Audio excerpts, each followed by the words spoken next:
দিল, পাকিস্তানকে আটকে দিল 135 রানে, অর্থাৎ ফাইনাল থেকে বাংলাদেশের দূরত্ব 136 রান। রান রেটের কথা চিন্তা করলে ওভার প্রতি 7-এর নিচে রান প্রয়োজন বাংলাদেশের, দেখে শুনে ব্যাটিংটা প্রয়োজন। সেখানে কি হলো, শুরুতেই পারভেজ হোসেন ইমন যিনি এই ম্যাচে খেললেন, কেন খেললেন, কী কারণে খেললেন এবং কী কারণে তানজিদ তামিমকে একাদশে রাখা হলো না, সেটা একটা বিরাট প্রশ্ন। যেখানে তানজিদ তামিম এশিয়া কাপে একটা দুর্দান্ত 50 করেছেন, পারভেজ হোসেন ইমন এশিয়া কাপে কী করেছেন, কিন্তু তাকে খেলানো হলো এবং শাহিন শাহ আফ্রিদির বলে তিনি আসলে একটা বিরাট ছক্কা মারতে গিয়ে আউট হলেন। ওটা কি 6 মারার বল ছিল? শুরুতেই বাংলাদেশকে চাপের মুখে ফেলে দিলেন পারভেজ হোসেন ইমন ওরকম একটা বেখেয়ালি শট খেলে। ওই শট ওই মুহূর্তে খেলার কোনো প্রয়োজনই নাই। শাহিন শাহ আফ্রিদি শুরুতে উইকেট পেলেই পাকিস্তান বিধ্বংসী হয়ে ওঠে, এটা প্রমাণিত একটা বিষয়। এবং 60% ম্যাচে যেতে যখন শাহিন শাহ আফ্রিদি পাওয়ার প্লেতে আসলে উইকেট নেয়, তো তাকে তো একটু দেখে খেলা যেত, কিন্তু না, তর সইছিল না পারভেজ হোসেন ইমনের। একটা ফালতু শট খেলে তিনি উইকেটটা থ্রো করে দিয়ে এসছেন শুরুতেই। তাওহিদ হৃদয়, ওটা কি মারতে গেলেন তাওহিদ হৃদয়, মানে ওটা কি শট ছিল, সেটার কোনো ব্যাখ্যা আসলে ক্রিকেটে আছে বলে আমার কাছে আসলে মনে হয় না।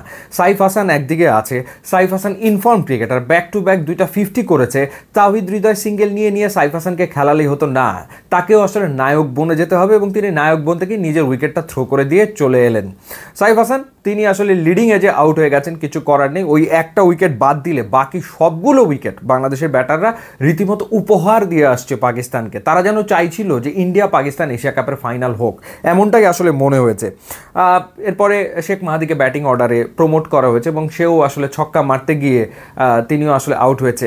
উইকেটটা কেমন, কতটা স্লো, এই ধরনের উইকেটে এই ছোট্ট রানটা তারা করতে গেলে ঠিক কী ধরনের ব্যাটিংটা প্রয়োজন, কোথায় সিঙ্গেলগুলো আছে, কোথায় ডাবলগুলো আছে, কিভাবে করে সিঙ্গেল ডাবলগুলো নিয়ে স্ট্রাইক রোটেট করে খেলা যায়, সেই ব্যাপারে কোনো চিন্তাভাবনা নাই। সবাই গিয়ে সব বিশাল বিশাল ছক্কা মারার ধান্দায় আসলে পড়ে গেলেন। জাস্ট একটা পার্টনারশিপ দরকার ছিল, 50 থেকে 60 রানের একটা পার্টনারশিপ হয়ে গেলে ম্যাচ বাংলাদেশ এশিয়া কাপের ফাইনালে। কি দুর্দান্ত সুযোগ না?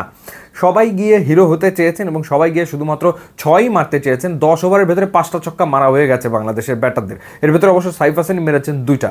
সবাই বড় বড় শট মারতে গিয়েছেন। নুরুল হাসান সোহান তিনি আসলে ম্যাচ পাননি, সেই কারণে ব্যাটিংটা পুরোপুরি ভুলে গেলেন কিনা কে জানে। কি যে দৃষ্টিকটুভাবে তিনি ব্যাটিং করছিলেন ফ্রম দ্য ভেরি ফার্স্ট বল, প্রথম বল থেকে তিনি যেভাবে করে দৃষ্টিকটু ব্যাট করছিলেন, খুব বেশিক্ষণ তিনি টিকবেন না সেটা বোঝাই যাচ্ছিল এবং হয়েছেও আসলে ঠিক তাই। তিনি আউট হয়ে গেলেন, খুব বেশিক্ষণ খেলতে পারলেন না, 21 বলে 16 রান করে।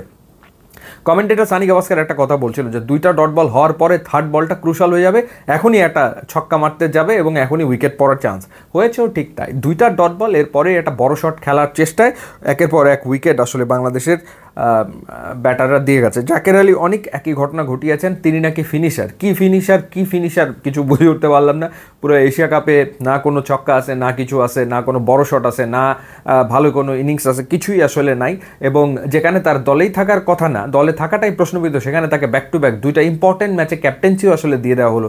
সো এই হলো টিম ম্যানেজমেন্টের আসলে অবস্থা। সো এই যে মানে অপদার্থের মতো ক্রিকেট খেলা এবং ব্যাটিং করতে গেছে মনে হয় যে ব্রেনটাকে ড্রেসিং রুমে রেখে তারপরে বাংলাদেশের ব্যাটাররা ব্যাট করতে গেছে, এটা ডেফিনেটলি জবাবদিহিতা চাওয়া উচিত প্রত্যেকের কাছে। এবং এই টিমের আসলে আমার মনে হয় ব্যাটিংয়ের স্পেশালি কয়েকজন আসলে এই টিমে আর টিকবে না, মানে এটা চলে না এইভাবে। এই ক্রিকেট খেলে ইন্টারন্যাশনাল ক্রিকেটে টিকে থাকা আসলে সম্ভব না, সেটা আসলে সম্ভব না। সেই অ্যাপ্রোচই আমরা অনেকের ভেতর আসলে দেখিনি। লাস্ট শামীম হোসেন পাটোয়ারির কথা যদি বলি, শাহিন শাহ আফ্রিদি বল করছে, শাহিন শাহ আফ্রিদিকে রিভার্স হিট মারতে গেল, মানে শাহিন শাহ আফ্রিদিকে প্রপারলি খেললেই তো হয়ে যায় না, তাকে ওই সময় আসলে রিভার্স হিট মারতে হবে এবং সেও আসলে উইকেটটা দিয়ে এসছে। তো যাই হোক, বোলাররা যে সুন্দর একটা অপরচুনিটি তৈরি করে দিয়েছিল এই ম্যাচটা জেতার, পাকিস্তানকে হারানোর এবং এশিয়া কাপের ফাইনালে খেলার, সেটা একেবারে নিজেদের হাতে নস্যাৎ করেছে বাংলাদেশের ব্যাটাররা। এবং ডেফিনেটলি আমার মনে হয় যে এখানে টিম ম্যানেজমেন্ট তাদেরও দায় রয়েছে। কি মেসেজ ড্রেসিং রুম থেকে গেছে, কেন ব্যাটাররা এই অ্যাপ্রোচে খেলতে গেল, কেন তাদেরকে মেসেজ দেওয়া হয়নি যে stay at the crease, singles doubles এভাবে নিয়ে ইনিংসটাকে বিল্ড আপ করো, জাস্ট ওয়ান পার্টনারশিপ। কিন্তু না, সেরকম কোনো অ্যাপ্রোচ শুরু থেকে শেষ পর্যন্ত দেখাই গেল না এবং এভাবে করে আসলে বাংলাদেশ ম্যাচটা হারলো। এবং আমার কাছে মনে হয়েছে যে ডিটারমাইন ছিল বাংলাদেশ টিম যে আমরা ফাইনালে খেলবো না এবং কেউ আমাদের জোর করে ফাইনালে খেলাতেও পারবে না, ফাইনাল হতে হবে ইন্ডিয়া পাকিস্তানের ভেতরে। এটাই আমার কাছে মনে হয়েছে। ইউটিউব ইনস্টাগ্রাম লিঙ্ক দেওয়া আছে, যোগ দিলে খুশি হবে। And thanks for watching.